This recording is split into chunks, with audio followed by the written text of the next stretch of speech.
the topic of the day. Tyreek Hill gets cuffed and detained before the game, driving into the stadium, somewhere close where his teammates tried to come to his rescue, and some of them got briefly detained, including Calais Campbell. People are looking for the next George Floyd, and that's why I think people are making a big deal out of what happened to Tyreek Hill. I don't see this as any different than what happened to Scottie Scheffler before the PGA Championship in Kentucky just in May. It's no different.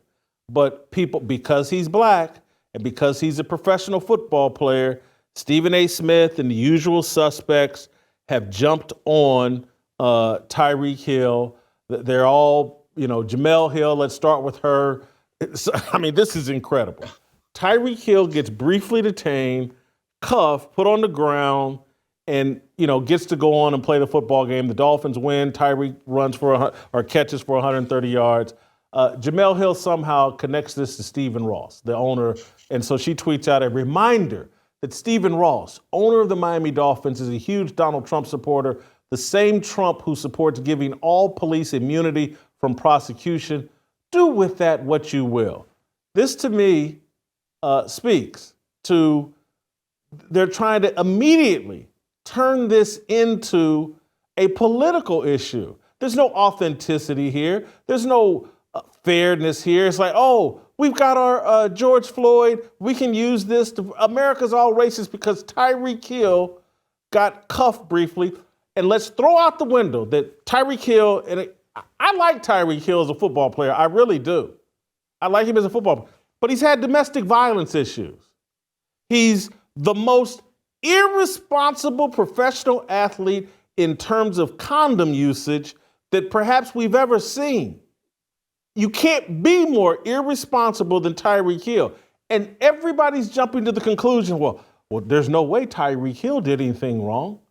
How? Why would you jump to that conclusion? He's had domestic violence issues, and he throws his penis any and everywhere and has like 6 or 7 baby mamas. And we think this guy didn't get staticky with the police, didn't do something to provoke police? Miss me with all of it. Stephen A. Smith, he jumps in over Twitter. This is all political. These are all people paid to promote racial division and the Democrat Party. Here's Stephen A. Smith jumping in. Look for yourself. This is BS. Totally unnecessary. And by the way, I know the Scottie Scheffler incident was in Georgia, not Florida. He's actually wrong here. It was in Kentucky. And he was arrested, detained, booked. I also know that we don't know all the details, blah, blah, blah. So I don't know what I'm talking about. I got the wrong information, but Scottie Scheffler wasn't face down on the ground in cuffs, then forcibly set down again by officers a second time. Nah, this story isn't going away, and it doesn't need to. First of all, Jason, are the police in Florida sitting there? Hold on. Are the police in Florida sitting there going, okay, I know what happened in the Scottie Scheffler situation, so let me make sure I'm more excessive here. Steve, your thoughts? It's just, yeah, don't you really mean lack of condom usage? He really isn't. It seems to me, based on his family tree, which is like a forest, he's not really using them. Here's the issue. I will give Tyreek some credit, though, at the post-game press conference. He took a much more measured tone than some of these other ones in terms of the media and the usual guilty parties. I mean, Jamel Hill, make it of it what you will of Stephen Ross. This is the same Stephen Ross that pays for his lavish lifestyle. I have never understood why people in athletics or certain leagues are bound to a certain political party or affiliation based on who the participants are. That's never really made any sense to me. And obviously, look, guys like Stephen A. Smith, they have to quote unquote stay on code. This is the reality. We don't know yet, and maybe there is surveillance footage. Everything is surveilled in America today. We don't know exactly why Tyreek Hill was pulled over. I'd like to see some sort of video proof that he was playing speed racer or if he was actually abiding by the laws. And we could also make an argument that maybe this officer overstepped his bounds. But again, when you do not follow their instructions, they're going to get agitated. That is the reality. So there's a lot of stuff here that's being assumed and that's being stated as fact, when really the fact is it's a lot of conjecture and opinion. Steve, I'm at the time of the Scotty Scheffler incident in Kentucky, Stephen A., by the way, not Georgia. At the time of that incident, I kept saying, like, hey, man, Scotty Scheffler just needed to follow instructions, and this wouldn't have happened. And I was critical of Scotty Scheffler. When the evidence and facts eventually came out that, hey, looks like Scotty Scheffler didn't do anything wrong, that's when I backed off. So my instincts are always like, incident with the police, let me go with the police until proven otherwise.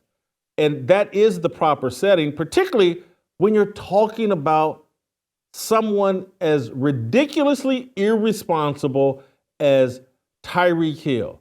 And so people act like there's no through line, that there's no connection, that, hey, if I'm irresponsible here, that doesn't mean I'm irresponsible over here. Yes, it actually does. Irresponsible people do irresponsible things. And if you're willing to create babies willy-nilly, you're willing to hop out of your car or get staticky with police because I'm $100 million and I'm going to play the Dolphins. I play for the Dolphins. I'm better than you. Because I didn't like Tyreek's comments because he said, just think if I wasn't Tyreek Hill. Who's Tyreek Hill? Well, he puts his pants on one leg at a time, just like everybody else. And to that, look, I don't actually disagree with that statement with him, because the bottom line is, if you weren't Tyreek Hill, based on your past indiscretions, you probably would not have gotten this athletic privilege. The reality is, since his days at Oklahoma State, with the way he has behaved off the field, there's actually a very good probability you'd be behind bars instead of playing on the gridiron. That is the reality. So, it's amazing to me that some of these people seem very happy. Steve. Hold for one second, because I want to make sure, because you just jogged my memory. Isn't he on tape in college assaulting a woman? Because the stuff I was thinking about was... That may have been. I remember when he got drafted. Player. There was... I think Joe that Mixon, was Joe I know, Mixon. but I don't know if there is actual tape of it. I don't know. I don't recall, to be honest. But there was controversy about drafting him coming out of college. Yes, there was. I'm a Chiefs fan. I remember. Yeah, there was controversy. Anyway, go ahead. Finish your point. Well, it just seems to me it's really interesting that some of the usual accounts on Twitter that pop up on my feed somehow, they almost seem glad this is happening, because they cannot wait to amplify this. And it's almost like this proof of this oppression that happens in America.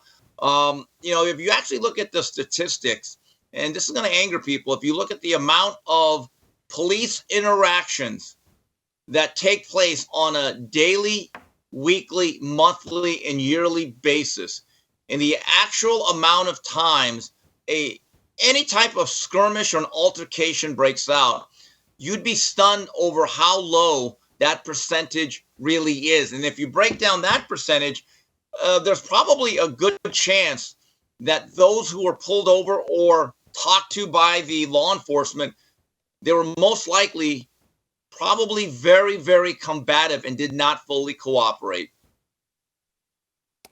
There's no question about it.